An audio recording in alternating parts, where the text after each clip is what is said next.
Hintay tayo ngayon mga par. Pupunta tayo sa mga tropa na kauuwi lang. May hinihintay tayo ngayon dito. Ang ating sasakyan. Sabit lang tayo dito eh. Enjoy na lang natin kahit tayo sabit lang. Mamaya na lang. Pag nandun na kami. At ayun, dito ngayon nakasakay na ako. Nakikita na kami ng aking kasabay. Biyahe kami papuntang Santa Cruz. Doon kami magpapalipas ng gabi. At yan, dito na nga kami sa Masapa. Sa Pilat Santa Cruz kami dun sa Senpay.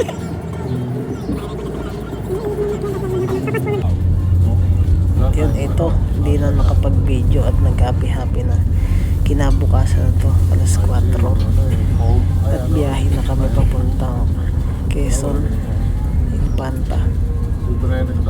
Dito na kami sa Pami. Lagpas na kami ng Pami nito. Punta na ng Bitucong Manok.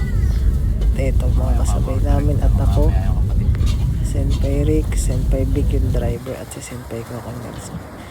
At dito nga sa Real Quezon na to nagpahinga kami. Nagbabawas oh. Wait. Cute si Senpai Cute Ricarte. At yan, diretso na uli ang biyahe. Poblasyon na kami niyan, Quezon. Siya pa ang nagpasok ng kagabi. At ito, kwentuhan muna kami habang nabiyahe. Yung ano nila, palikpik. Ay, wala na. Ayun, sige. Hindi, may mga bago ng team yung palikpik. Wala sila palikpik, mga bata. Talagang hindi lang sila makaporma sa atin. Lahat sa atin, umi-score. Hindi, pag kalaban si palikpik, babantayan mo na si palikpik. Hindi na umahawak ng bola. Pag binantayan ko na yun pinapasa na niya agad. Ayaw na niya umahawak ng bola. Nakatawa ako doon.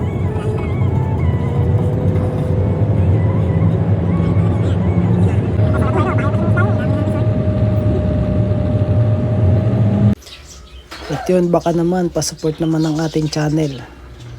Pa-click na rin ng notification bells para sa mga susunod pa nating video.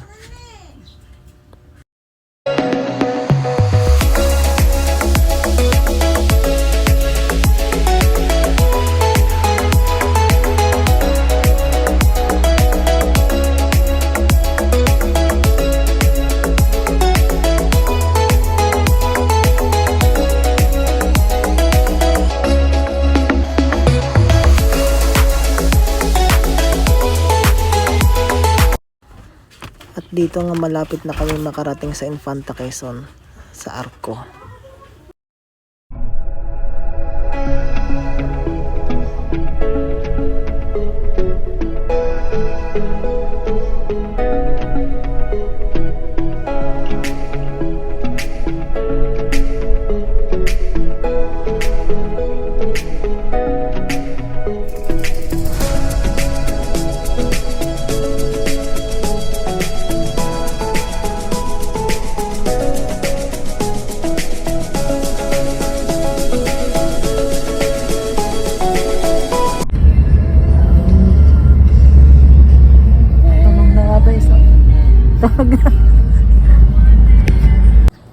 Dito preparing na kami papunta sa beach, sa General Nakar. Kita-kita na lang tayo sa part 2.